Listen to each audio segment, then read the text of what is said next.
peers, please welcome Miss Linda Setiawan. All right, good morning everybody. Apa kabar semuanya Bapak Ibu? Maybe you can give me a reaction. Yeah, thank you Bapak ya, Bapak Muko Robin Munir. Thank you so much Pak. Thank you Miss Rani. Good morning, Miss Erlina, Miss Matilda, Miss Priscilla, Miss Vivi. I am just calling your name as I see your thumbs up. Ibu Sri Mian Limbong. It's so exciting to meet all of you, even though we are not meeting physically, but I believe that these days virtual meeting is just, I guess, second best, right, to the physical meeting environment, and it allows all of us to be able to communicate, to learn, to share, even though we are not, even though we are probably a little bit distant away, right? So my name is Linda Setiawan. I'll be your trainer for today. I'm very excited to share with you. Please feel free to call me by Miss Linda. As we are interacting later on. As the moderator has said in the beginning, this session will be very interactive. So it means I will invite for your participations later on. So let's begin. Our theme for today is productive struggle in a mathematics classroom. So this is a topic that perhaps makes some of you wonder, what does it mean by productive struggle?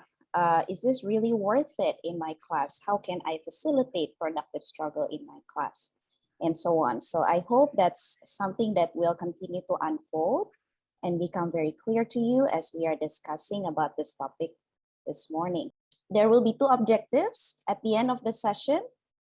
I hope that you can consider some ways in facilitating productive struggle in a mathematics class.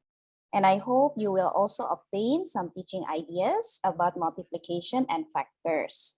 Often when I am leading a session, not often, but I will say almost all the time, teacher will ask me, what are some ways that I could actually teach this concept or that concept in class? So I hope I am giving you some strategies that you can use directly in your classroom. So let's begin.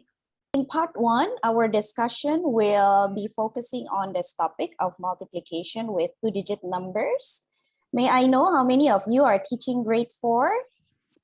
If you are teaching grade 4, this is a topic that you are very familiar with. And if you are using NMC in particular, you will follow along as I am showing you examples from the book. Before we go further with our exciting activities and sharing session, I would love for you to share a little bit of some ideas with me. So this is one way that I hope we can interact, is we can share some ideas with each other. So the question that I would like you to respond to is this: what kind of learner do I imagine my students to become? Thank you so much. I get my first response. Creative thinker. So you imagine your students to become a creative thinker. Pemikir yang kreatif ya. Jadi bisa berpikir dengan cara-cara yang tidak hanya satu, tapi mungkin beberapa gitu ya. You hope that your students will, wah ini sudah ada yang cukup mendominasi ya, kata kuncinya problem solver. Yes, indeed, that's excellent word. Creative, independent learner. It means that your students are able to work or think without guidance all the time from the teachers. They're able to make decisions. They are able to, they're able to make responsible choices. Okay, meaningful. So they can make meaning of their learning, berarti bukan hanya sekedar hafal gitu ya. Rumus ini begini, rumus itu begitu, but they actually are able to make meaning of what they are learning. Okay, problem solver is still dominating our board. It is okay. It means many of your teachers, many of your peers in this class, teachers, are sharing the same idea. Creative, friends, work hard but play smart. Okay, I like this. Yeah, to become a balanced learner, we call it. So they know how to work hard when they're learning, but it does not mean that they do not know how to have fun. As a matter of fact, it is very important for their mental health. It is very important for their learning motivation in the long run. They need something fun. And we can make our classrooms fun too, right? Learning can be fun. Analyzer, so analysis skills. Okay, good manner. So many wonderful ideas. I believe Teachers, why do I tend to start my session by asking question like this? It's because I want to engage you in thinking right away since the beginning. Because when we have a vision, then it will guide us to take some steps to get to that vision, right? Oke, itu dulu ya. Ada juga yang mengatakan yang lain-lain, misalnya respectful, global insight, confident. Definitely. All of these are great, excellent qualities that we could anticipate from our student. Okay. All right. So thank you so much for your input. Don't worry if you do not get your words to be typed in at the moment. I will provide another similar opportunity as well as other chances for you to give us some input. So let's get right into productive struggle. What does it mean by productive struggle? I guess in a nutshell, when you take a look at both words, productive and struggle tends to be something that is associated with negative connotation, isn't it? Thank you, Pak Erdian. Struggle is working hard. Productive means smart ways. Oh, I like this. So you are defining each word. Struggle has to do with working hard. Productive are smart ways. Okay, so are we being productive? Are we being smart in the ways that we are solving problems? Thank you, Pak Erdian, for starting us off. Miss Fajar says effortful learning. As a matter of fact, I would say you can read my mind if you were in my class. Karena nanti di salah satu definisinya juga saya pakai kata ini ya, effortful learning. Miss Priscilla says, maybe how to solve the problem creatively. Wonderful, Miss Priscilla. So we are thinking about alternate ways, not just one single way all the time, gitu ya, untuk solving the problem creatively. Well done. Are there still more ideas you wish to share at this point?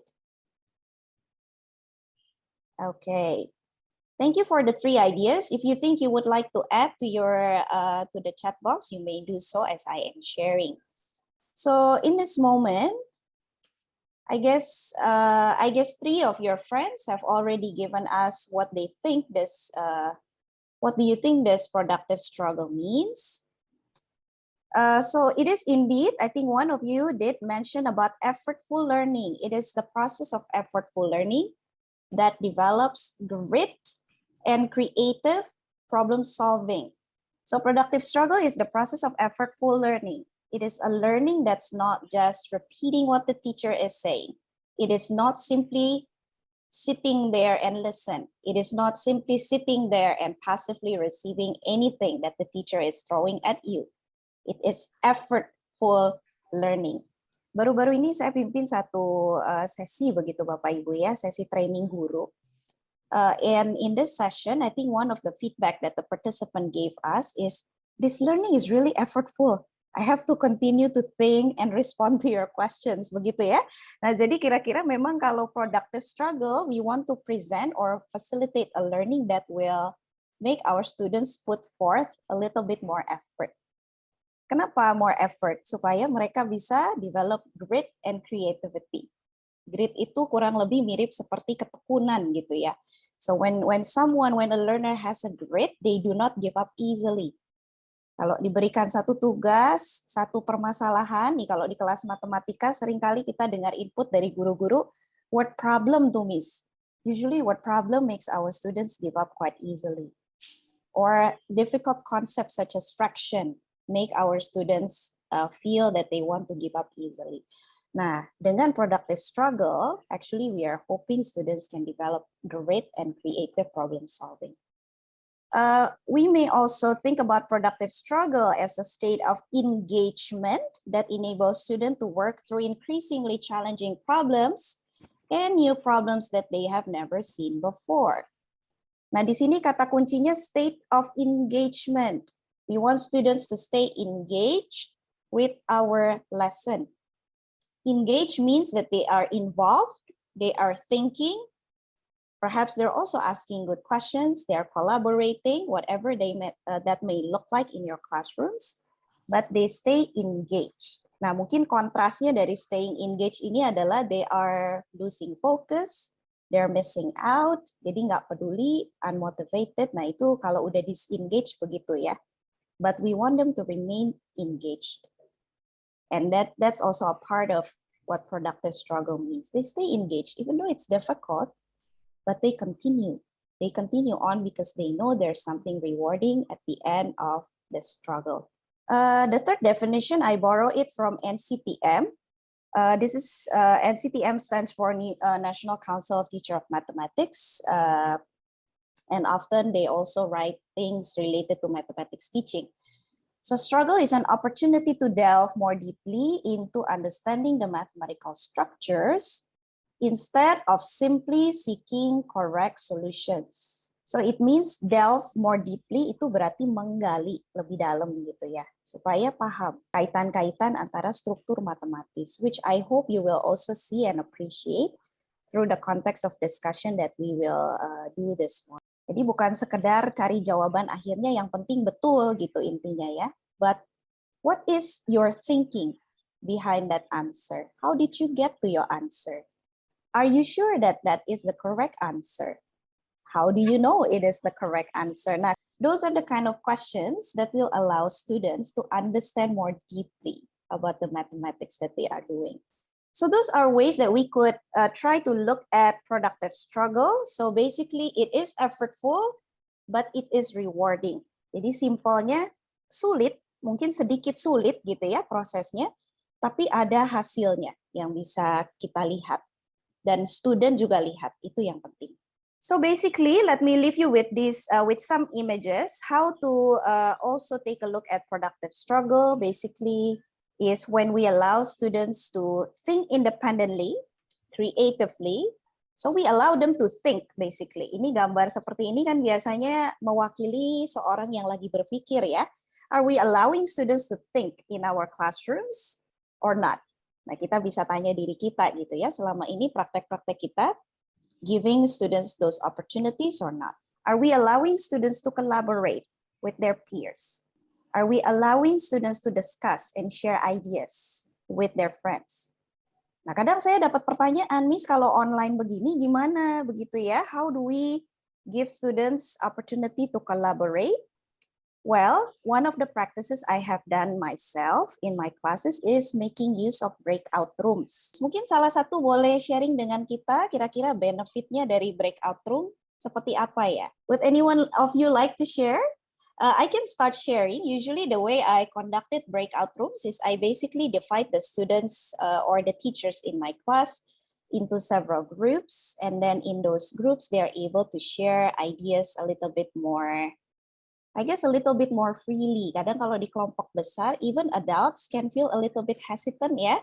Kadang kita ragu-ragu aja gitu ya, kelompoknya besar, banyak orang, kayaknya banyak yang lihatin saya, even though it's a virtual group. But once they are split into smaller groups, they should be able to share their thoughts a little bit more. Jadi kita kasih satu soal misalnya atau satu problem, kita minta student mendiskusikan itu. We ask them to discuss in small groups. So that could be one strategy. I guess other strategy could be using, I guess this is one of the creative ways we have to think about since we are teaching in an online environment. Kalau dulu di kelas gimana? Kalau mau kelompok tinggal, we just need to set up their tables, right? Tables of 3, tables of 4, langsung bisa gitu kita keliling-keliling ya, and we see how they are discussing together. But now we just have to use a different tool. So the other way, of course, is to use tools such as Slido, yang tadi Bapak Ibu sudah berhasil partisipasi juga ya. So we can use that as a way to collaborate. We can use it as a way or as tool to get some input from students. Begitu ya. Jadi saya yakin banyak juga mungkin beberapa yang sudah pernah pakai gitu ya. Alright, those are two ways. But there might be other tools as well that you can continue to use in order to allow students to share insights with each other. So productive struggle happen when we allow students to think, when we allow students to share, and thirdly, when we allow students to use different strategies. Jadi yang terakhir ini dia kebetulan pegang pensil ya. One of the ways that students can show their thinking is by drawing model, by making it obvious, by making a visual making something obvious visually, begitu ya. So in short, this is a summary for you in this box. When we facilitate productive struggle, we are hoping to provide students with opportunities to engage actively in problem solving. Engage them in thinking, engage them in solving the problems. Do not allow them to just sit there and watch you do things because it's not very helpful. Kira-kira gitu ya, for their learning. So, all right, that's just in a nutshell what productive struggle really means. Let's now try to put that into practice by putting it into a topic. How many of you are familiar with this book? Boleh kasih lagi jempolnya. Are you familiar with this book? I believe some of you are familiar. Thank you, Bu Priscilla, Bu Rani. Yeah, I just saw your thumbs up. Thank you. I think if you're, thank you, Pak Erdian as well. So if you're familiar with this book, now let's take a closer look then. It just happens so that I'm showing you book number 4 and 5. Let's now take a closer look. Kalau kebetulan ada bukunya, tadi saya bilang ya, boleh juga Bapak dan Ibu langsung buka bukunya and follow along. So our book here is New Maths Champion, book number 4, and the context for our discussion will be this topic, Lesson 2, multiplication by a 2-digit number. You may find it on page 39. Okay, so let's take a look at some problems now. I think math teachers, or I guess teachers who teach math, usually are eager to solve problems yourself. Paling semangat kalau dikasih soal gitu ya. All right, so let's take a look at a simple problem.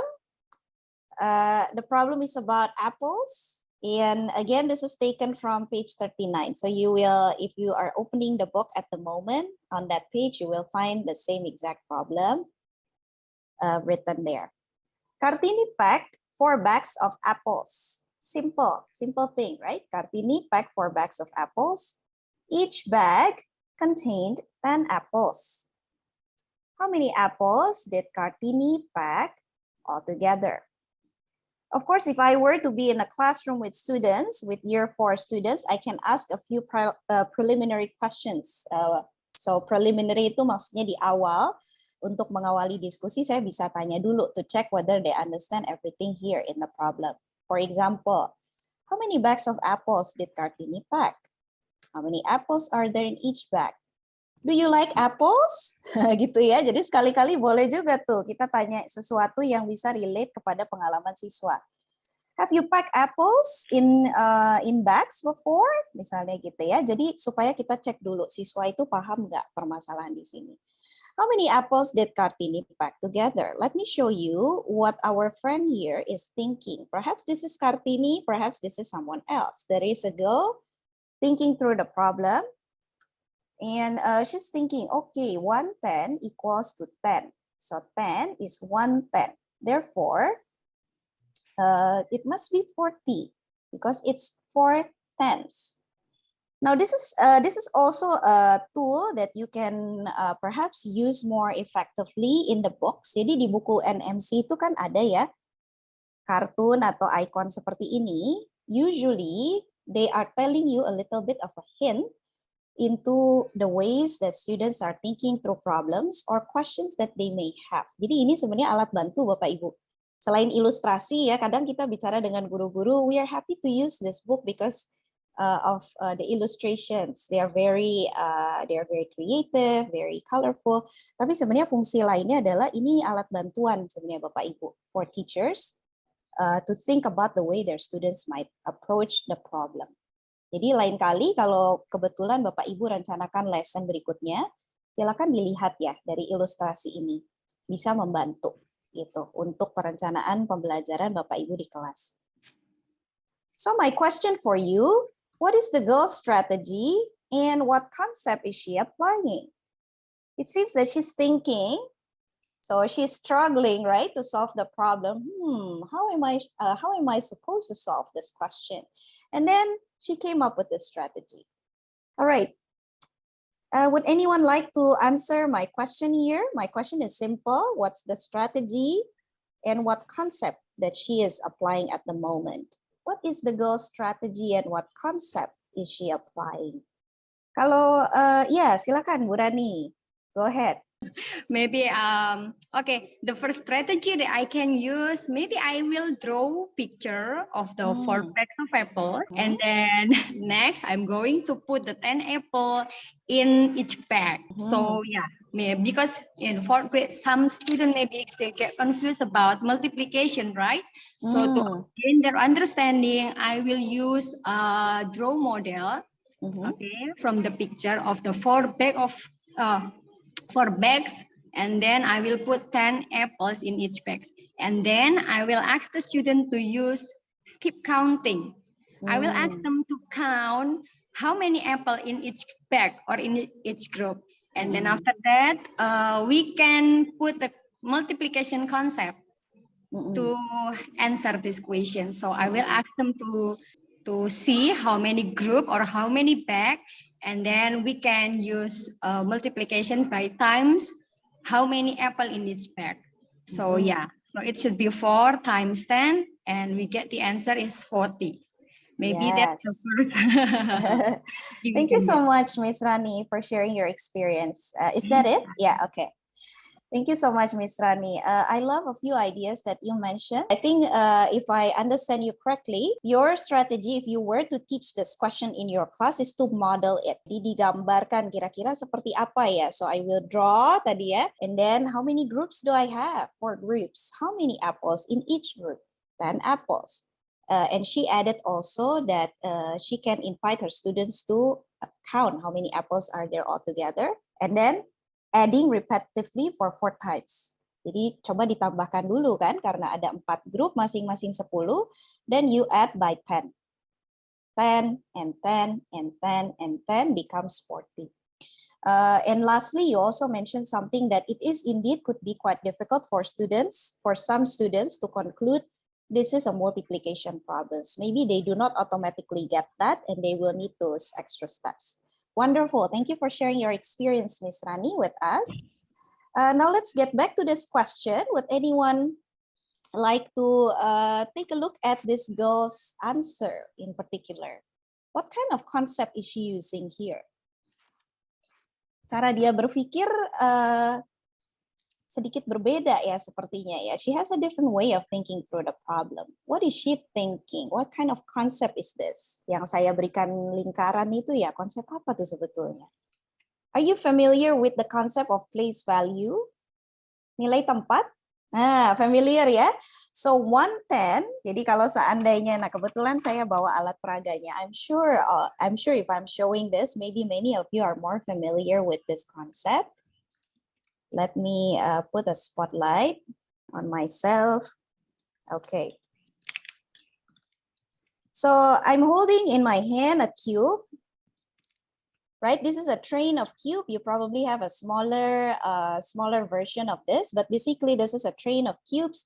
If I count from left to right, or I guess from right to left where you are sitting, because we are mirroring, right? We have 1, 2, 3, 4, 5, 6, 7, 8, 9, 10. So yeah, 10 ones is equal to 110. Begitu kan? 1 puluhan itu adalah 10 satuan. Nah, itu yang dimaksud oleh ya grouping ya. Jadi what are we grouping? We are grouping ones into tens. Do you see that concept? This concept is introduced early on in primary school, usually in about, I would say, in year 1 and year 2, yeah, it starts to develop in those years. So before students could use that strategy effectively in grade 4, they need to be familiar first with the concept of tens and ones. Nah, itu yang digunakan oleh girl karakternya tadi ya, itu yang dipakai di sini. Jadi dia berpikir, okay, I'm thinking because I remember the concept of place value. 110 equals to 10 ones. Di sini saya lihat ada 10 apples, berarti sama dengan 110. So if I have 4 of the same kind, it means 4 groups of tens, gitu kan? Jadi dia dapat 110, 2 tens, 3 tens, 4 tens. So she get 4 tens. Karena ada 4 tens, it means 40. So that's the kind of connection that this girl is building in her mind. She is connecting between place value concept and multiplication. Jadi dia gunakan lagi tuh, karena ada 40-an ya sudah hasilnya 40. Kan setiap satu puluhan adalah 10. Gitu ya. So that's the kind of concept that she is applying here. So it means that students who are more effective in their learning is able to connect between previous concept and current learning. Itu yang kita harapkan terjadi. Jadi siswa itu belajarnya nggak terpisah-pisah. They're not learning as if the concepts are all standing independently, but they will try to connect between different concepts.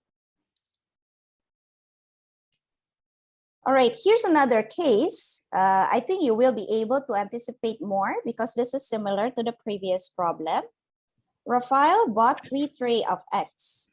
Each tray contained 20 eggs. How many eggs did Rafael buy? Pasti tahu semua ya jawabannya saya kira ya. This is the way Rafael think through the problem. He thought, okay, 2 tenths equals to 20. Therefore, 20 equals to 2 tenths. Sama aja gitu ya, 20 is 2 tenths. This is the way that he is completing his answer. Kira-kira gimana strategi dari anak laki-laki di sini ya? What do you think? Is it correct? Is it incorrect? What is he using? Kira-kira gimana Bapak dan Ibu? Benar nggak nih jawabannya? Oke, ada satu jawaban ya dari Ibu Sri 6 tenths. Oh, jadi Ibu Sri berpendapat kalau jawaban ini perlu dikoreksi sedikit gitu kira-kira ya, Bu. So we have to correct it a little bit. It is supposed to be 6 tenths atau bisa ditulis 3 times 20. Mungkin begitu ya kalau untuk dikoreksi. So Bapak Ibu, kira-kira di sini kesalahannya di mana nih? Ini ada satu kesalahan kan tadi sudah diperbaiki oleh Ibu Sri ya. Ibu Sri memperbaiki semestinya bukan 60 tenths. It is supposed to be 6 tenths. Nah, jadi kira-kira di sini kesalahan dia di mana nih? Dia salah paham di mana? What do you think? Where do you think the boy went wrong with his answer? Is it correct that 60 tenths is the same as 60? Sama nggak? 60 tenths dengan 60 itu sama atau beda? Beda ya? Ada beberapa yang lagi mikir-mikir, kayaknya beda gitu, beda. It is different. Yeah, they are different. 60 is 6 tenths. Nah, ini kembali lagi ke konsep dasarnya tadi ya. 60 is 6 tenths. Tenths itu satu yang begini. So if you have 6 of them, it will become 60. If you have 60 tenths, it means you have 60 of these. Berarti 60 dari sini kalau 60 tenths berarti ada 10 diulangi sampai 60 times. It is different from 60. Much larger than 60. Nah, Miss Teowanda Putri also sharing idea with us. Thank you. If you were to correct this answer, this will be 3 times 2 tenths equals to 6 tenths. Nah, terima kasih Miss Teowanda Putri. So, I think the boy might have gone wrong in the ways that he interpreted tenths. Betul ya, jadi dia keliru tuh. Harusnya dari 20, he converted it first into 2 tenths. Gitu. And then the answer should be 6 of tenths. Nah, begitu ya. Nah, jadi kita coba lihat ya strategi-strategi lain seperti ini sebenarnya koneksinya kemana. Gitu. Dan ketika siswa berbuat salah atau salah paham ya, answernya keliru, kira-kira di mana gitu kesalahannya. I think it is good for us as teachers to step back and think when students are not able to answer certain questions accurately. Okay. So the next part of this strategy is about similar strategy being applied again in different problems. So the 2 strategies that we have looked at has to do with the place value of 10 or tenths if there are more than 1. This is one strategy introduced in New Maths Champion, and basically the strategy put forth the consistent use of 10 or tenths. Jadi nilai tempat, place value 10 or tenths is being used consistently. Jadi tadi ada contoh soalnya 2 pakai 10 or tenths. So here, in the practice part, the same strategy is reinforced.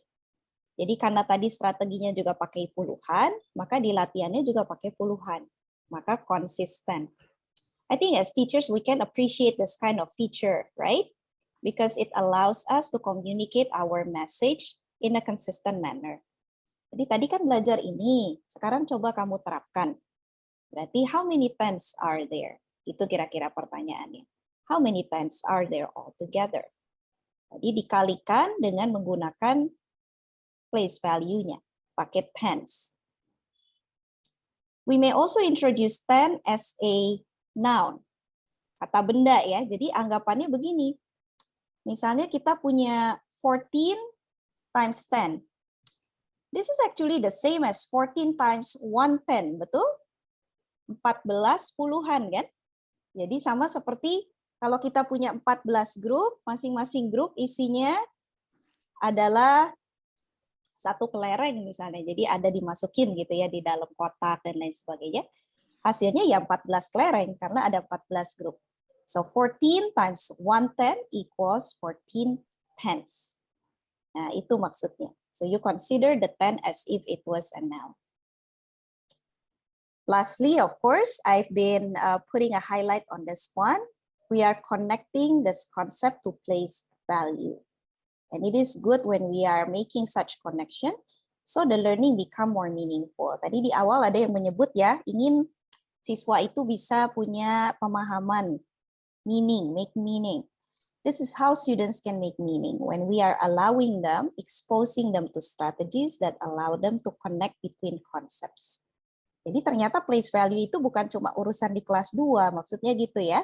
But you may apply that strategy one more time when you are multiplying with two-digit numbers such as this. Gitu. Jadi memang pembelajaran matematika, learning mathematics that's meaningful take place when different concepts are connected well together. Next one, this is also another question for you that you can respond to. We may also think of multiplication with two-digit numbers as opportunity to recognize pattern. Nah, misalnya saya tunjukkan seperti ini ya. What do you notice about the numbers? Maybe I can ask that kind of question. What do you notice? Kira-kira apa yang bisa diamati dari angka-angka di sini gitu ya? Do you see something on the table that you can observe? Oke, Ibu Indri menanggapi ya, menyatakan ini adalah multiplication of 10. Oke, so you see that on the table, we are consistently multiplying different whole numbers by multiples of 10. Ya, ada yang dikalikan 2 kali 10 gitu ya, 3 by 10, 5 by 10, and then next 2 by 2 by 10 gitu ya. Nah, seperti itu, multiplication of 10. Ada lagi pola lain? What about these three numbers? What do you notice about the last three numbers? Mungkin dari strateginya, dari cara mengalikannya gitu ya. Anything that you notice? Ah, there you go. So my visual clue works ya. Ibu Andini helps us and share. Thank you Bu Andini. Memecah 20 jadi 2 kali 10. That is a pattern that you noticed, right? So because students have if we take a look at how the data in the table progresses, awalnya kan dari 2 kali 10, 3 kali 10. Because of that pattern, kalau lihat 20 ya pecahin dulu gitu ya. Jadi kelipatan 10 juga. I can actually split 20 into 2 times 10. So in the same way, another 20 is also 2 times 10. Tujuannya apa? Supaya kita kembali ke sini kan? 2 times 2 is a small number, correct? Perkalian bilangan kecil kan? 2 kali 2 udah belajar, 4. What about 3 times 2? Yeah, that's also a small number. I know how to do that. That's 6. What about 5 and 2? That's also a small number. I can do that. That's a 10. Dan tinggal kita, kalau kata anak-anak kan tambahkan 0 ya. But it's actually multiply by the tenths. Jadi how many tenths do you have? 4 tenths, 6 tenths, 10 tenths. Nah, jadi dari situlah dapat hasil yang tepat. 40, 60, and 100. So when we are thinking about strategies, we are training students to pick a strategy that not only works to get the correct answer, but is that the most efficient strategy. can they think of an alternating strategy? Nah, itu tujuannya. Tadi kan dipecah dulu supaya lebih gampang gitu ya, karena perkalian dengan angka kecil. So that's the pattern. We can also train our students to take a look at patterns by observing what's happening in the data. Misalnya gitu ya. Okay. I still have something here. I believe now that you have seen the previous table, I believe you should be able to compare these two strategies a little bit better now. So I am taking a simple problem of 2 times 10, and suppose you have 2 students in your class. Ada 2 siswa gitu ya, menjawabnya seperti yang warna hijau dan warna kuning. So student A says that 2 times 20 can be thought about as 2 times 2 times 10. So you got 4 times 10 and you got 40. That is student A. Meanwhile, student B is thinking, oh, I'm actually thinking that 20 is 5 by 4. So they're multiplying 2 by 5 to get a 10, and then times 4 again to get 40. Question for you, how are the strategies similar and how are they different? Ada yang mau raise hand atau mau tulis di chat? Silakan direspon ya. How are they similar and how are they different? Kesamaannya apa, perbedaannya apa dari 2 strategi yang digunakan siswa? The question is the same, of course, and the final answer are the same. But I want you to think about the strategies that both students show in this case. Thank you. Miss Rani says the similarity is to group the numbers into 10. Okay, so you see some groups of 10 here. The first one is 4 groups of 10. The second one actually is a group of 10 too. Very good. Kalau tadi kita bicara pattern ya, yang sebelumnya itu pattern di table, we are splitting the multiple. Nah, ada jawaban dari Ibu Ikrimatul Alfani. Sama-sama menggunakan sifat asosiatif. Perbedaannya penggunaan faktor bilangan dari 20. Bagus sekali jawaban dari Ibu Ikrimatul ini ya, sangat lengkap begitu. So you are noticing that this is actually, first of all, you notice that this is associative property of multiplication, sifat asosiatif perkalian, which means even though you are grouping certain numbers that you multiply differently, jadi bukan hanya sekedar kita sebut sifatnya, tapi juga harus ada penjelasannya gitu kan. Associative property means that even though you are grouping the numbers differently as you multiply, the final result will be the same. Of course, so long as you calculate them accurately ya. Jadi di sini menggunakan 2 faktor, kalau menurut Bu Ikrimatul tadi ya, jadi yang satu 2 kali 10, 20-nya. Yang satu 5 kali 4. Betul begitu ya? And then you will get the same final product by splitting the numbers differently. Nah, itu sebenarnya adalah satu poin lagi yang ingin saya tambahkan. When students are able to think of alternate strategy, actually they are applying what is called number sense. Jadi kalau siswa bisa ya menunjukkan cara berbeda seperti ini misalnya, itu sebenarnya mereka sedang menerapkan yang kita sebut dengan number sense. Saya ketikkan pada layar sebentar. So when students are having a good number sense, developing a good number sense, it means they're able to use the number flexibly. They are able to use numbers flexibly. So when they're thinking of 20, they don't immediately just go for one strategy, but they may think of it as, okay, maybe I can think of it as 2 groups of 10.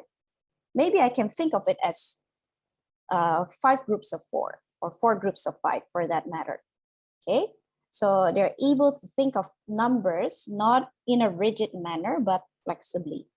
Jadi kalau 20 ya bisa aja jadi 2 kali 10, bisa juga jadi 4 kali 5. Misalnya, and then I can choose how to multiply the numbers or regroup the numbers. Nah, itulah number sense. So if you've been wondering, sering mungkin dengar kata number sense, apa sih number sense gitu ya? This is one application of it. When students are having good number sense, they're able to split the numbers differently when they multiply. Nah, tadi yang dikatakan sifat asosiatif itu ada nggak ya di NMC gitu kan? Maybe some of you are wondering about it. It's actually available in book number 3. Ya, jadi kalau yang punya buku jilid yang ketiga, in third grade, there's actually introduction into multiplication properties. Ya, ada juga sifat komutatif ya. Kalau komutatif itu dua angka dibolak-balik saat dikalikan sama aja. So that is the similarities and differences, even though the same question and answers are shown, but the strategies, how to get there could be different. Now, it's almost half time actually, nggak kerasa ya kita ngobrol-ngobrol, ternyata sudah mau 1 jam gitu ya. But let me discuss this one question before the QA session is open for you. So let's say you have a friend and his name is Mr. Amir. He is a primary teacher, just like many of you are. Ask the following question to his students. What's the product of 24 and 30? Hasil kali 24 dan 30 berapa ya nak? Gitu kan. And then a student in Mr. Amir's class writes the following answer. Nah ini jawaban dari siswanya Pak Amir ya. So they put the number 24 and 30, put the multiplication sign, and the answer is boom, 72. Nah, Mr. Amir rajin nih, dia periksa kan jawabannya ya. Mr. Amir concludes that the student is has not mastered the top-down strategy yet. Strategi ini mungkin ada yang sebut dengan nama lain ya. Saya familiarnya dengan top-down gitu. Biasanya kita sebut top-down strategy because you put the numbers from the top and then you work it out until you get the answer. Makanya disebut top-down strategy. He believes that the student should practice the strategy by answering a few more of similar questions.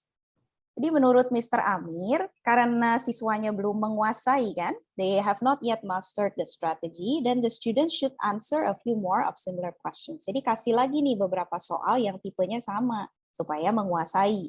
Itu menurut Pak Amir ya, kira-kira situasinya. Let's consider this situation for a moment. My question for you, and I hope a few of you could respond to this, because this is a case that might be very relatable. It is a real situation in many classes. So I hope you can respond to the question. Do you agree with Mr. Amir's solution or conclusion, I guess? Do you agree with him? Or do you disagree? Now, let me tell you, this is also, again, not a right or wrong answers. This is more like the way that you are taking a look at certain situation and how you will respond to it. Thank you. Ada satu jawaban dari Pak Iqbal di sini. Pak Iqbal suggests that we can use another way. Oh, jadi berarti kalau Pak Amir ini temannya Pak Iqbal akan menyarankan, let's try to use another way. Maybe that method does not really work for your student. Let's try maybe to multiply by 3. Kalikan dulu dengan 3 ya, baru kaliin 10. Berarti pakai seperti pola di table tadi ya. So let's consider a different strategy. Okay, that is one answer. Thank you so much, Pak Iqbal. What about other ideas? Do you agree with Pak Amir? Do you disagree? Gimana nih pendapat Bapak Ibu? Anggap aja Pak Amir itu rekan ya, rekan di sekolah nih. Jadi Bapak dan Ibu mau coba bantu solve this problem ya, that he is facing. Ada lagi ide lain? So this is now about the practical aspect. If a student fail to deliver a correct answer, how will you deal with that situation in the classroom? So Miss Christine disagree with Pak Amir, berarti jangan dikasih soal yang sama gitu sampai 5 kali lagi misalnya ya. We as a teacher should explain the right way to answer the question, or we should remind again the strategy that we use. Okay, so Miss Christine brought a good point here. It's not enough to simply give the exercise again and again for the students to handle. It does not teach them to engage with the material. But as a teacher, we should do something a little bit more. Now, mungkin you will sit down with the student. Perhaps even I would say, ask the student to explain how they get there. It will engage them a little bit more. Kenapa kamu bisa dapat jawaban ini ya? Coba kamu tunjukkan langkahnya. And then we can guide them a little bit more effectively that way. Bu Rani juga menambahkan, I disagree. Pak Amir needs to see student A understanding. Yeah, this is a really good point, definitely. So don't just give them more to do without addressing the misunderstanding that might have taken place. Bagus sekali Bu Rani. Jadi kita harus cari tahu dulu ya. It's like we are a doctor sometime, right? As a teacher. It's like we're doctors. We are trying to analyze the problem, diagnose, and then we are giving them the right recipe. Not recipe, the right prescription, right? To be able to deal with the problem. Pak Erdian added, the students skip the first step to multiply the zero. Give the same question and give example to solve it, then try the same question with different numbers. So the strategy that Pak Erdian is using here is modeling. So model the right way of doing certain things. So, ya, jangan cuma dikasih lagi, tapi kita model dulu. Okay, let's take a look again. What do we do first? Which numbers are we multiplying first? Okay, it's good to provide good modeling. Okay, so these are different ways. And again, thank you so much. Those are excellent input for us. Okay. So we've been talking about multiplying with multiples of 10. In the book NMC, we're actually introducing alternate method such as this. Jadi tadi ada yang sudah identify this method as well, splitting the multiples of 10, misalnya dijadikan 3 kali 10 ya. Tadi yang murid Pak Amir kan ini soalnya ya. 24 times 30, oh maybe you can multiply by 3 first and then multiply by 10. Ini sebenarnya tadi salah satu guru ada yang menyebut strategi itu. You may as well multiply by 10 first and then add 240 for 3 times atau multiply by 3. So those are alternate methods that you can also offer or expose your students to, so they're not stuck only with one method. Now, are there more methods? Maybe some of you are wondering, are there more methods gitu ya? Yeah, there are, and I will introduce some of these because at the end of this part, I will give you a challenge question. Jadi kalau mau dicatat sekarang, this will be a good time so that you will be able to take on the challenge that I'm giving you. Nah, saya kasih beberapa alternatif lagi ya. So if we're talking about alternative strategy, we may think about drawing a model, for example. Tadi ada juga satu guru yang menyebut di awal, yes, Ibu Dwi, definitely. After we finish with the presentation, you will get an access to this. Okay. So the first thing is drawing a model. Ini gambar apa, Bapak Ibu? Simple aja. Bentuk apa yang Bapak Ibu lihat di sini? What kind of shape? Talking about geometry, right? What kind of shape do you see in the PowerPoint slide? What kind of shape is this? Bentuk apa nih, Bapak Ibu? Yes, indeed, it is a rectangle. It is a few rectangles stacked up. Yeah. What is the size of the rectangle? Ternyata pada suka pakai chat ya. 3 rectangles. Oh, 24 by 10. Very good. So I think now that we have seen, now that you have identified the shape correctly and you have identified the size of the rectangle correctly, then when I show this to you, perhaps you can see the connection. Can you see the connection? So I write the multiplication sentence next to the picture. 24 by 30 is equal to 24 by 10 for 3 times.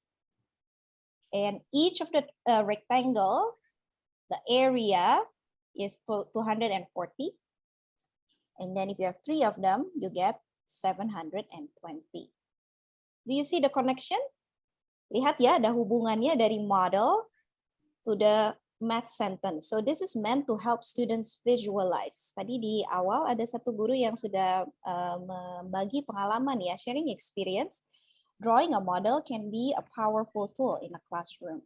So in a similar manner, even when we are giving students multiplication problem to solve or multiplication sentence, the use of a model can enhance their understanding of the multiplication sentence. Jadi ini tujuannya untuk membuat pemahaman siswa itu semakin kuat. Oke, kalau saya punya 24 kali 30, dipecah jadi 24 kali 10 kali 3, itu maksudnya gimana, Miss? Gitu kan? Itu maksudnya gimana, Bu? Nah, bisa dilihat yang sebelah kiri. Nah, kira-kira begitu ya. Anggap aja kita punya 3 rectangles misalnya. And then you stack them up. Make sense? Can you give me a thumbs up if the model and the mathematical, if the model and the multiplication sentence make sense to you?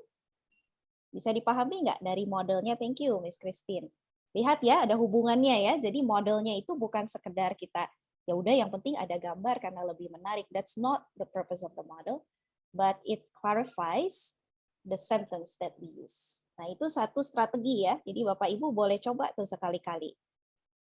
Bisa kita gambar modelnya atau kita minta siswa yang gambar modelnya ya. Kira-kira modelnya seperti apa? Can you show a drawing? Can you show me a model from this multiplication problem misalnya gitu ya. Nah, ini tantangan kecil-kecilan ya. Coba. Belum tantangan yang lebih besar. So, I've given you the model and accompanied by the multiplication sentence. Now this time I'm giving you the model, but I leave out the multiplication sentence. Jadi pertanyaan saya justru,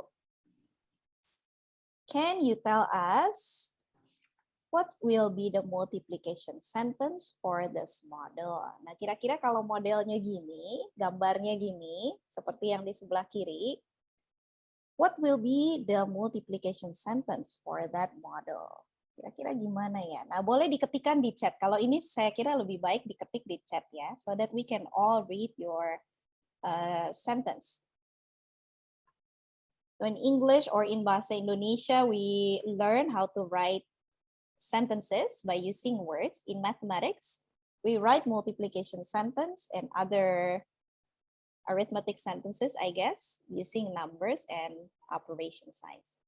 Ayo, coba Bapak dan Ibu, silakan. Kalau modelnya gini, kalau gambarnya gini, kira-kira perkaliannya seperti apa? Gitu ya. Silakan, bisa ditulis di chat box. Saya beri waktu ya, mungkin kira-kira 1 menit.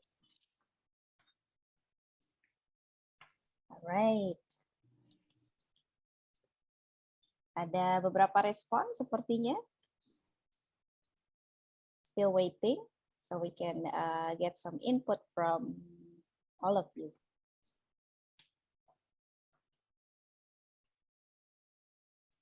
Jadi kalimat perkalian itu berarti multiplication sentence means that you are using number, multiplication sign, equal sign, and you tell what the product is. I'm gonna wait for about 20 seconds more. I guess I got a few responses so far from the model that I show on the PowerPoint presentation. Okay, let's see.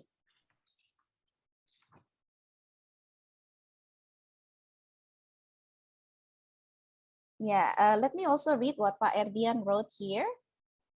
For struggling students, use concrete ways, draw a picture. So you see that drawing picture can help a lot with students, particularly when they are when they find mathematics challenging. Drawing model can be used. High-level student use abstract ways. It is good that you are identifying different strategies for the different groups of students you have. But I guess one additional point from me is, even though some students are very good in doing the abstract thinking in what's so-called, okay, they master the procedure, they know what to do, they don't really need to draw all the time.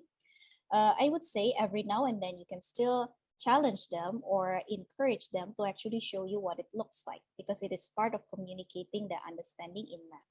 Jadi kalau siswa yang sudah bisa atau kuat ya dalam berhitung, terkadang kita juga masih perlu cek, are they able to communicate their thinking in a different way or not? Karena terkadang ada beberapa, I used to have a few students who are very good when it comes to calculation, but when it comes to explaining the understanding or explaining the steps happening, it just happens so automatically for them that they don't often think about that very intentionally. Jadi kadang-kadang saya cek lagi juga sih, saya minta mereka untuk jelaskan. But it is good that you are thinking of the different groups of students you have. Excellent. Kita lihat yuk jawabannya. Oke, ada yang tulis buka kurung gitu ya, 20 by 10 plus 4 by 10. Alright. So this is basically 20 plus 4 times 10. And then you write the result. Oke, ada yang pakai double bracket. Okay, well done. So I think you get, I believe you get this model very accurately. So you see that 20 by 10 is one group, it's the yellow one, and then 4 by 10 is another, and you have 3 of these. Jadi ada 3 kali pengulangan. Jadi hasilnya tetap sama ya, 720. Excellent. So I think the model is understood well. One last strategy I will be sharing with you that you might also want to take notes, because I will give you the final question as a way to assess your understanding. Okay, we have a strategy called, I just call it doubling, halving, and grouping, because this is the way it looks like. So still the same question. Ini masih pertanyaan siswanya Pak Amir tadi ya. 24 by 30, and then suppose the student is halving the number, so 24 becomes 12, doubling 30 to become 60, and then group 12, or I guess split 12 into 10 and 2. Multiply each by 60 to get 720. Jadi strateginya ada beberapa tahap di sini. Yang pertama di salah satu angka bagi 2, angka yang berikut dikali 2. Baru di split, dipisahkan 12-nya menjadi 10 dan 2, lalu cari hasil kali dari masing-masing dengan 60. Kira-kira gitu ya strateginya. I personally also like the strategy because it involves some creative thinking. Why don't I just divide the number by 2 and multiply the other, lalu di split ya. Nggak metode yang nggak terlalu biasa gitu ya. Tapi juga bagus gitu untuk diterapkan. Ini mungkin kita lewatkan ya, karena tadi kita sudah lihat juga 2 model. So you may just take note of the strategy. And I guess my final challenge for you in this part is this. I've been telling you about this challenge.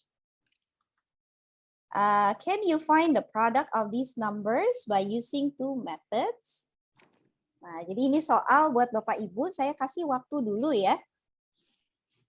Supaya nanti bisa pilih salah satu methods, and then you can type it in the chat box. So I have 3 minutes for you. I'll play the timer.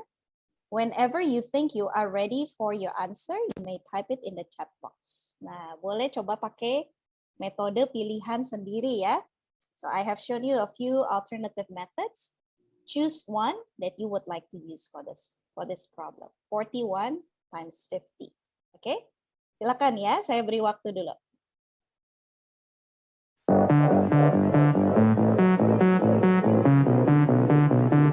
You don't have to wait until the time finishes. Anytime you have the answer, you can type it.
Thank you for some of you who have put in your answers.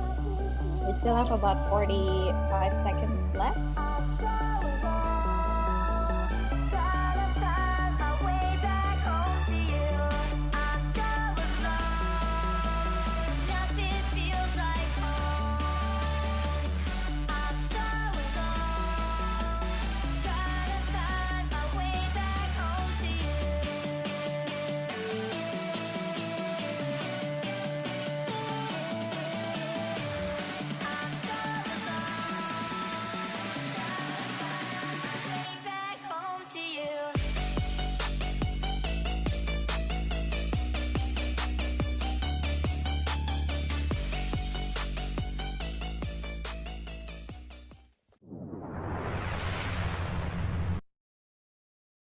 Okay. The time is up. Wah, banyak ya alternatifnya.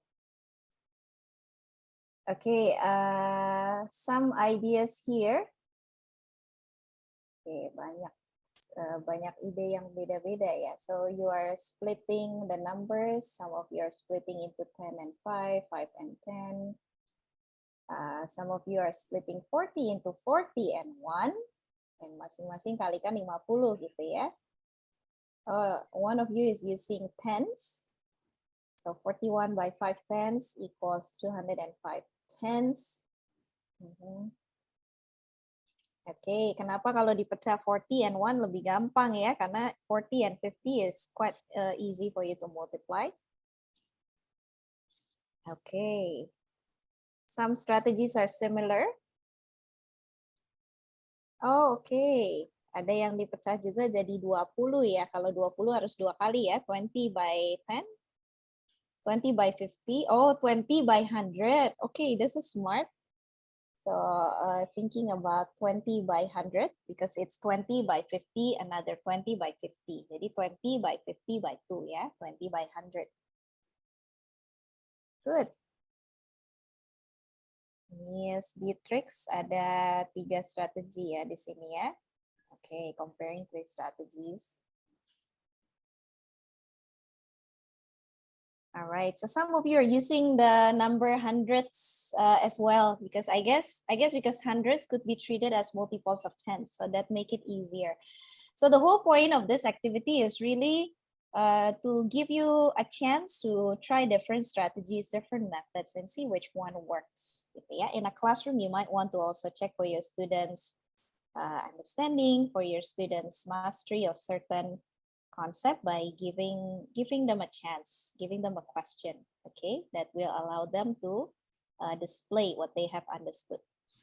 All right, before we move on to the final part of the presentation, I have a simple, I may call this a game, but this could be like a brain break kind of activity, but this is good for students thinking, in particular to observe pattern and also to think about the idea of grouping. Think about the idea of grouping certain items together. So I will invite you to also play this game. This is quite fun.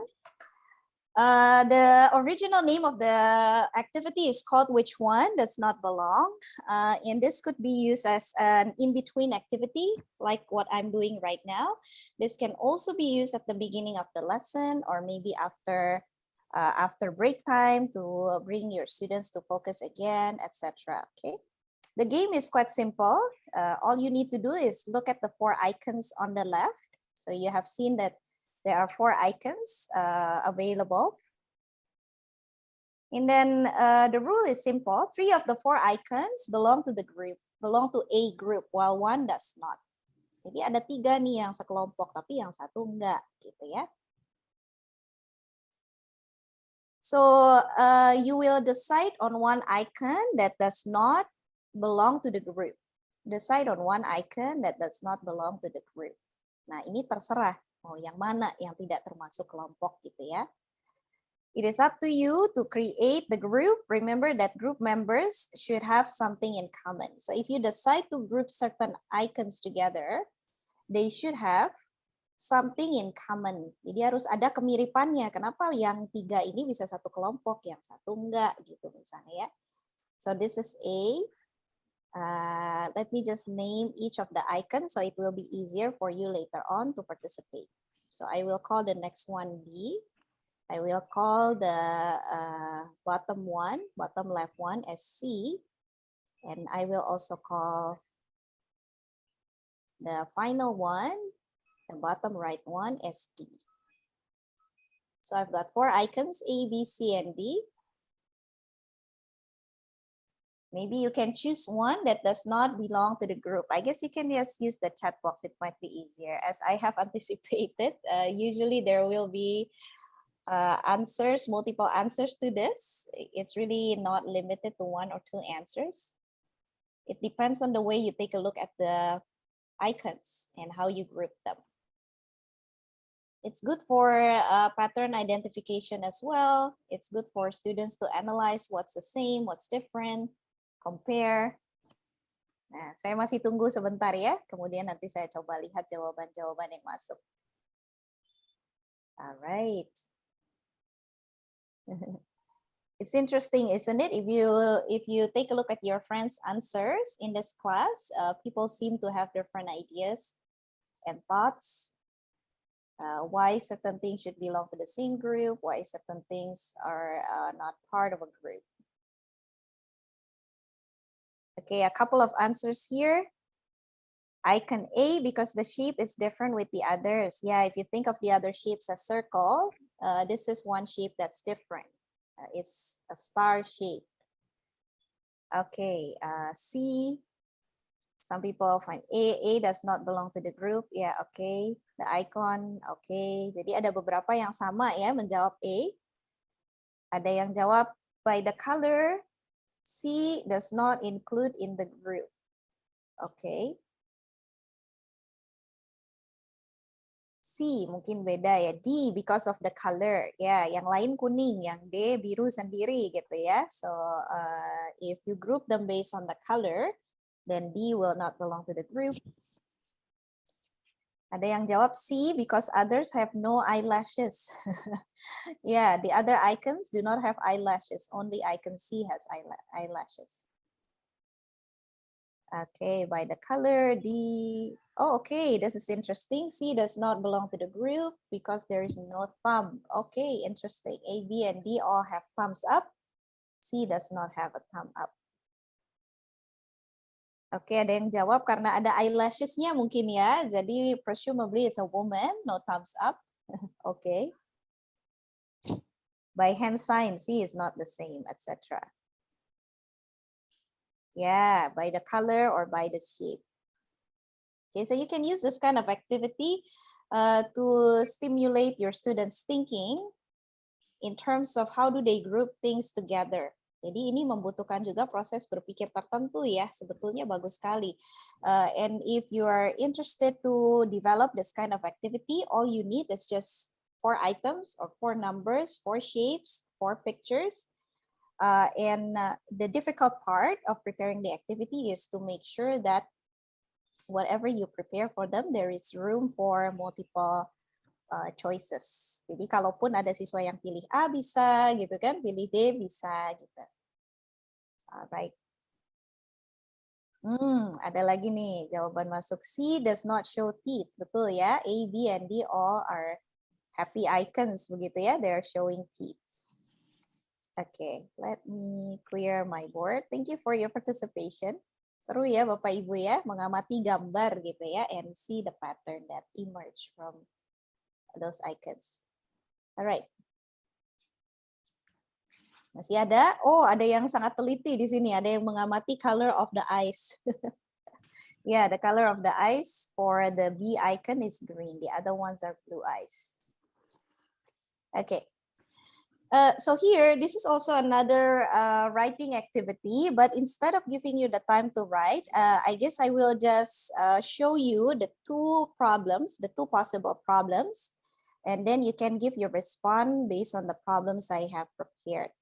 So in this case, we would like to see how to write multiplication stories using the words and the numbers, and the words are 5 times, bakers, 860, and there are 2 names given here, Mr. Luhut, Mr. Kirno. This kind of activity, of course, writing multiplication stories is quite a challenge even for teachers. But it's good because it will bring the students' understanding up to the creating level, right? Can they create? Can they combine all this information to write problems that make sense? Saya berikan 2 aja untuk kita bandingkan. We're not going to do this activity, I think, because our time is running short. So we are going to take a look at some sample. I have prepared 2 samples for you. And you can give your response by comparing these samples. So I'm using the information as provided in the previous slide. It says there are 2 people, right? Mr. Kirno and Mr. Luhut. They are both bakers. One day, Mr. Kirno sold 860 pieces of bread. On the same day, Mr. Luhut managed to sell 5 times more bread than Mr. Kirno. How many pieces of bread that Mr. Luhut sold? So take a look at the problem I share.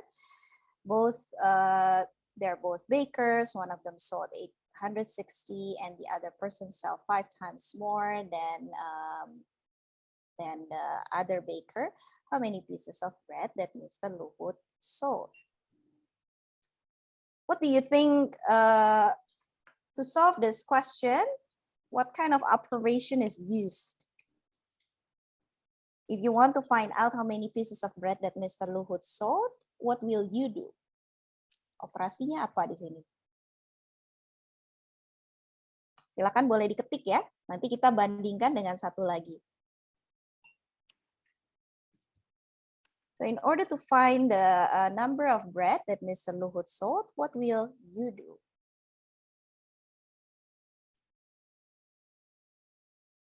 Masih belum ada ya?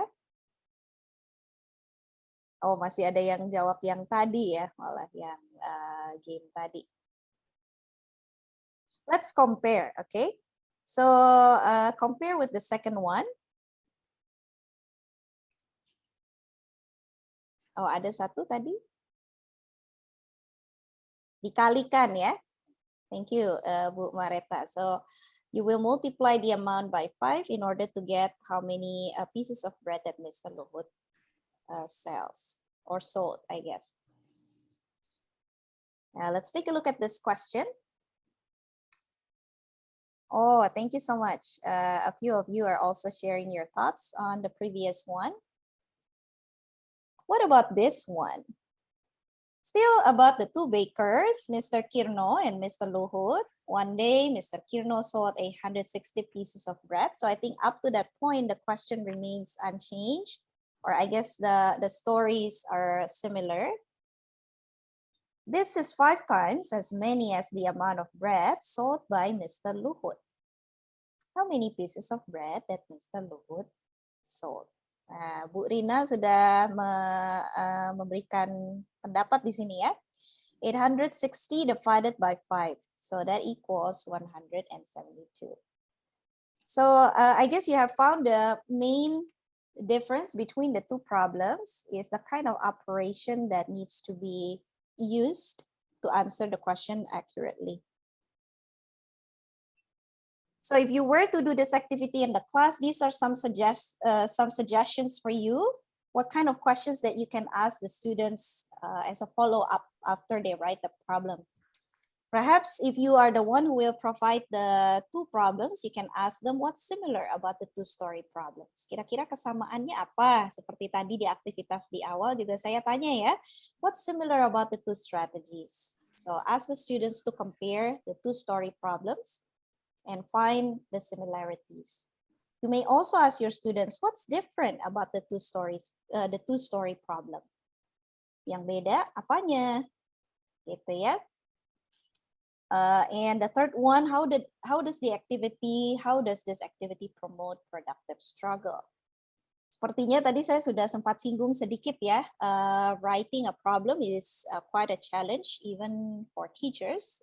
How do you write problems that stimulate students to think? differently or to think further about a concept could be quite a challenge. So use this activity to write, give the students a chance to write problems occasionally. Jadi bukan cuma kita meminta mereka menyelesaikan, bisa juga kita minta student yang menulis problemnya and have them compare their problems with their peers. Apa nih kira-kira yang sama antara kamu dan temanmu?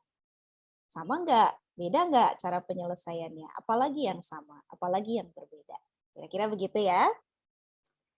Alright, I guess you can move on to the final part of the presentation, and it is about sharing strategies to teach factors. I choose this topic because it is an extension of multiplication and division. Jadi perluasan dari diskusi perkalian dan pembagian adalah pada konsep faktor. Actually, one of you used this concept early on to answer one of the questions I gave. Jadi tadi ada yang bilang kalau 20 bisa dipecah berdasarkan faktornya ya. 2 and 10, 4 and 5. So some teaching ideas I will share with you. The first one, definitely you can use concrete objects or pictures to show equal groups. That's the main idea of factors. Almost the same as when you are teaching students how to multiply or how to divide, you will teach the students about equal groups. So here it's also quite similar. So suppose you brought 6 cookies or 6 marbles or 6 cubes, whatever the object might be. And then you will demonstrate, or you can also ask the students to participate in this kind of activity by making equal groups from the 6 items themselves. 2 groups of 3 or 3 groups of 2, both make 6. And then the discussion to follow, of course, how many ways are there to make equal groups? Can 6 be divided exactly by 2? Yeah, or whatever number you use, it will be similar questions. How many ways are there to make equal groups if you have 12 cubes, for example? Can 12 be divided exactly by 2? Can 12 be divided exactly by 3, etc.? Okay, so you can use objects and pictures and ask these questions. Sudah ada juga di NMC ya, di halaman 56. This illustration, this picture, if you want to use it. The next one here is ideas to teach factor. We can use a game, for example. I guess I can show it quickly, and we will share this game template as well if you wish to use it for your classes later on. Kita juga bisa coba sebentar aja mungkin ya. If you have any ideas later on, you can type in the chat box to participate in the game. So this is called the factor game, and it's a simple setup. All you need is this template. The purpose of the game is really to help students practice, to get students practice what they understand about factor. So group 1 will choose a number, for example, number 4. So you can divide your class into 2 groups, group 1, group 2. One of the groups will choose a number. So for example, I choose number 4. And the number will be marked with yellow because that's the color for group 1. And then group 2 will try to find factors of 4. Of course, you can ask your students, what are the factors of 4? Okay, 1, 2, and 4. But 4 is already marked with yellow. So the only 2 remaining numbers are 1 and 2. So you cannot put a different color on top of each other, okay? You can only choose the other available numbers in the template. And then repeat, take turns between choosing a number and identifying its factors. If a group chooses a number that has no more factor available, the group loses their turn and also their mark. Silakan kita bisa coba sama-sama saja ya. So all together, I'm not dividing you into groups, but I guess for the sake of trying, anybody would like to try a number? Just pick any number here, but be sure that the number you pick still has a factor or 2 available. Cukup diketik aja di chat. Kalau mau pilih satu angka ya. Nanti saya coba tandai gitu angkanya. Okay, so suppose this is group 1, okay, 33. So if somebody is choosing, so I'm going to work with these two numbers, 33.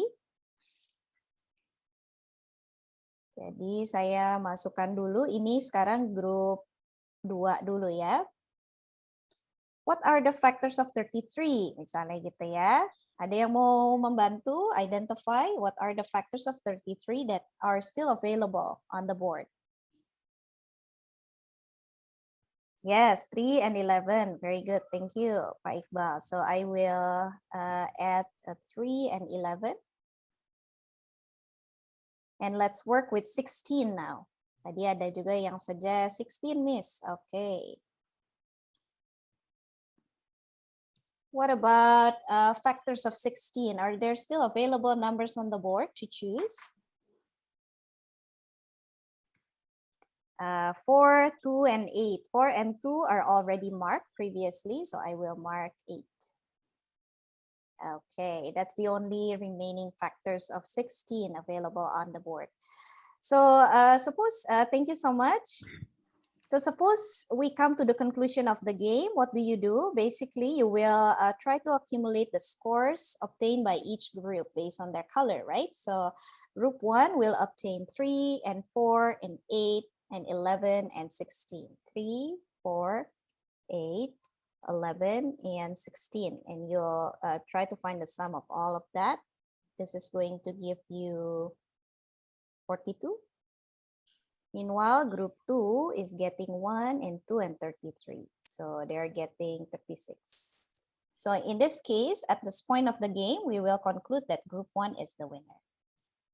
Begitu Bapak Ibu ya. So simple, very simple activity, and you can engage students in thinking about factors, how to apply them accurately onto the diagram. All right. Do not worry, we will supply you with the template. So later on, if you want to use the game, you have it ready at your disposal. The final idea I would like to show you is, of course, using digital teaching tools. And this is for those of you who are using book number 4. It's already available in your digital platform. So allow me to just do a quick demonstration of this. And if you wish to try, you can also raise your hand and try it right now in our platform. So the demonstration is really about how to create a factor tree digitally. So it's another extension of the factor. After you teach the students the concept of factors, they have mastered it well.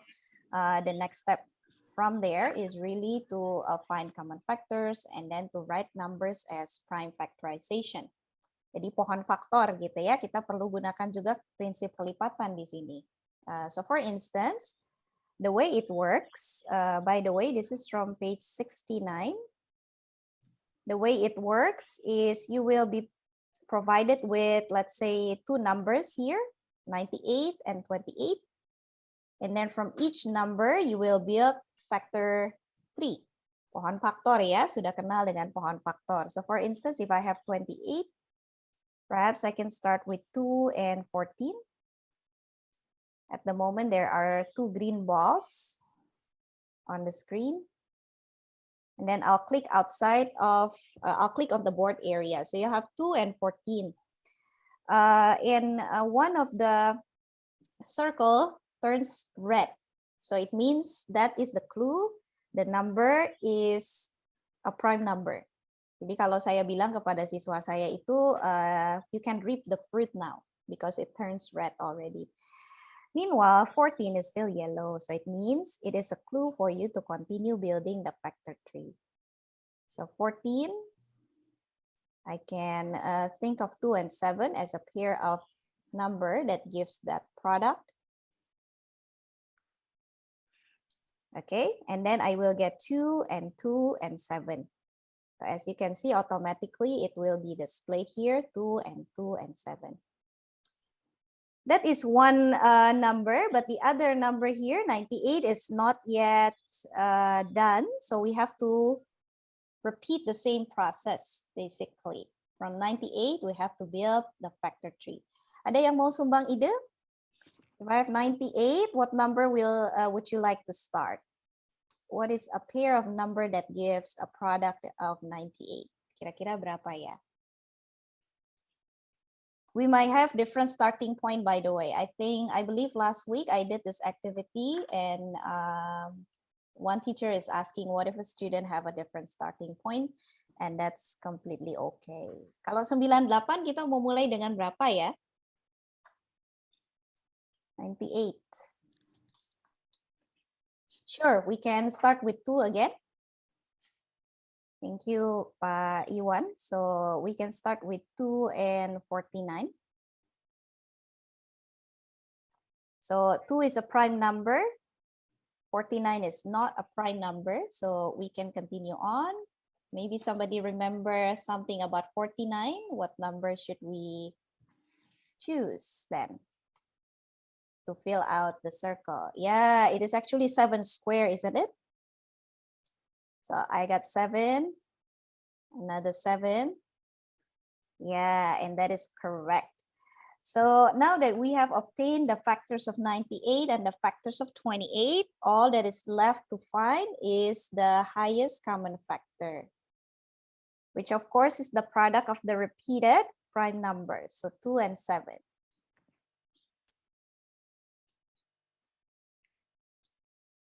Yes, some of you are answering. Now that you have seen one icon there with a thumbs up, it tells you that your answer is correct. Okay, let me stop there. And that is actually the end of my presentation. I am aware that we have about 4 minutes left. Are there any questions that you still have or any insights you would like to share with us? Dipersilakan Bapak dan Ibu ya, please go ahead.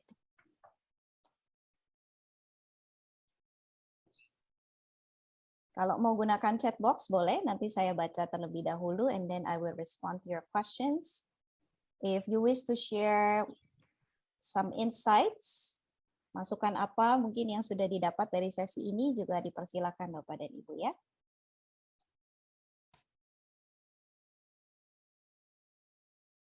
I'll wait for another minute. If there is no more questions to ask, then I will close out with final thoughts.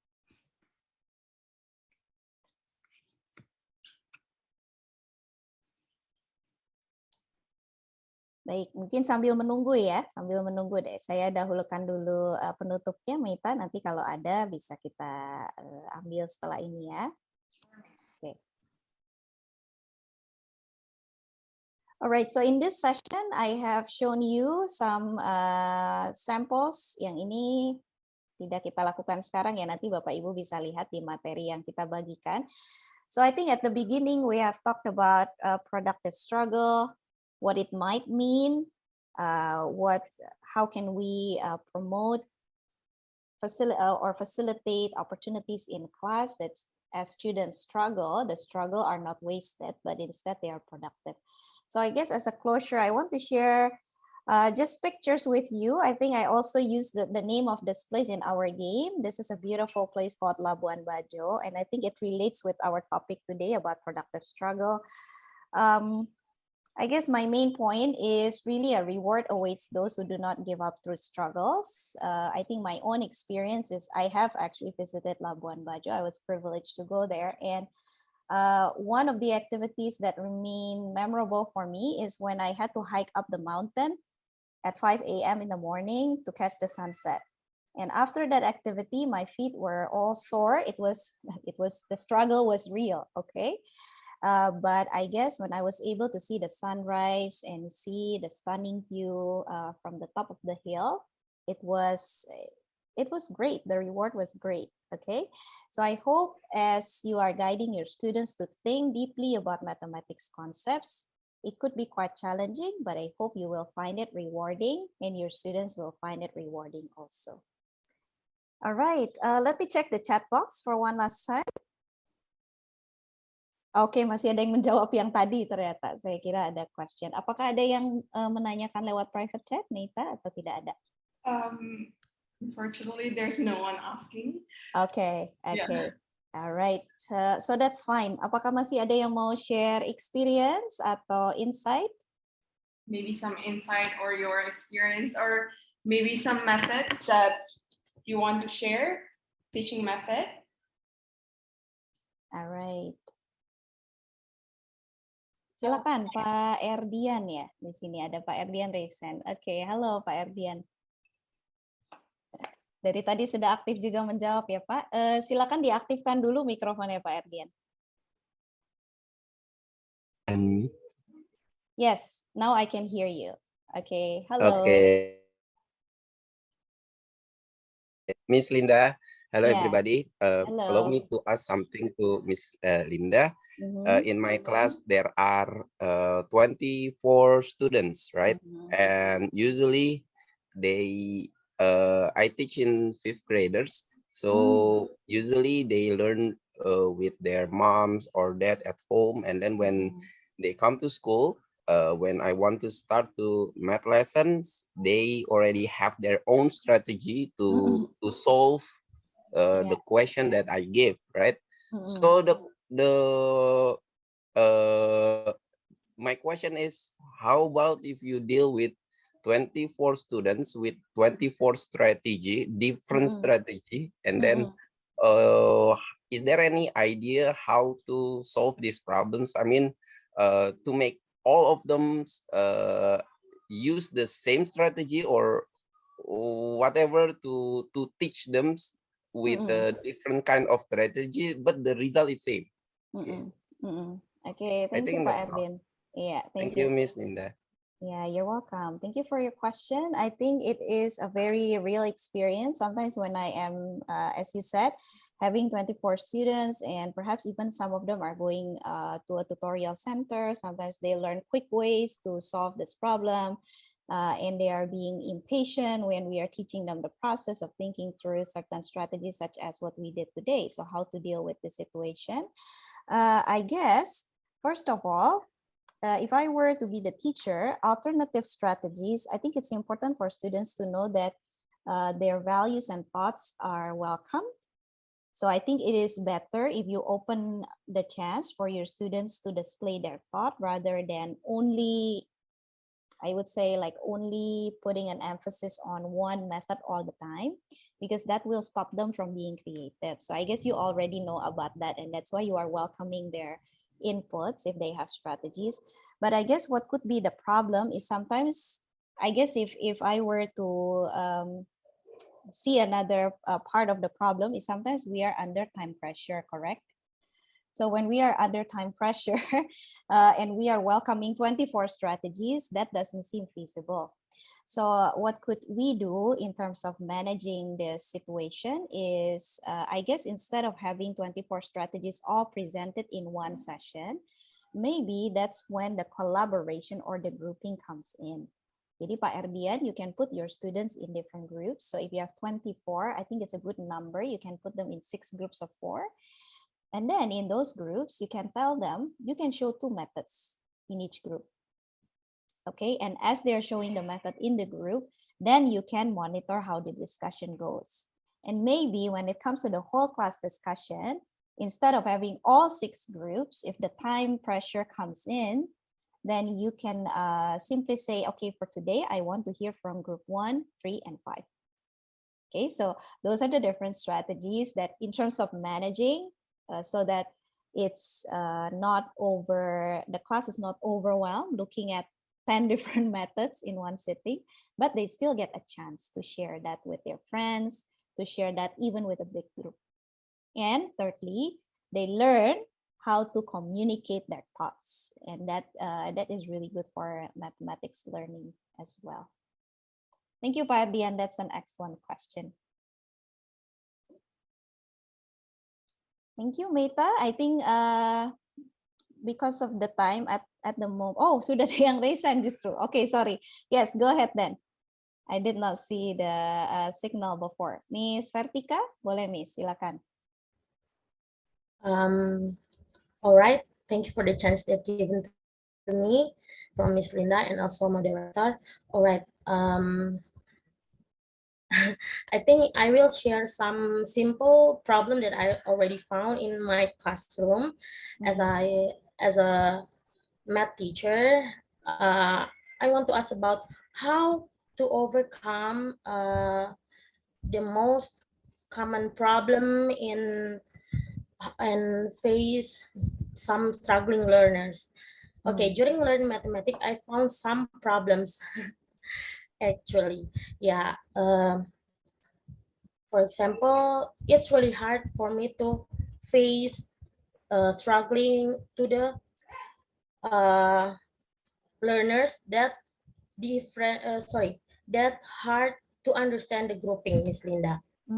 So, children should understand the concept of multiplication, right? So, for example, I showed them 4 plates of cookies. 4 plates of 5 cookies, for example. Now, all the children could see that our cookies were arranged in 4 plates. However, for the struggling learners or struggling students, they will got confused when I ask them how many groups of cookies there were. So my question is how to overcome or how to solve the problem. Thank you. Thank you so much, Ms. Vertica. Very practical question indeed. So if I understand, I'm trying to understand the situation here. So I guess some of the students who are struggling with mathematics, it seems like the problem here is they fail to translate from plates to groups, isn't it?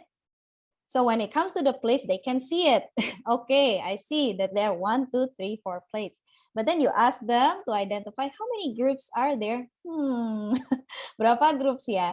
So I think you can make that explicit actually when you are starting off with the idea of introducing fractions, which is starting a little bit earlier than grade 4.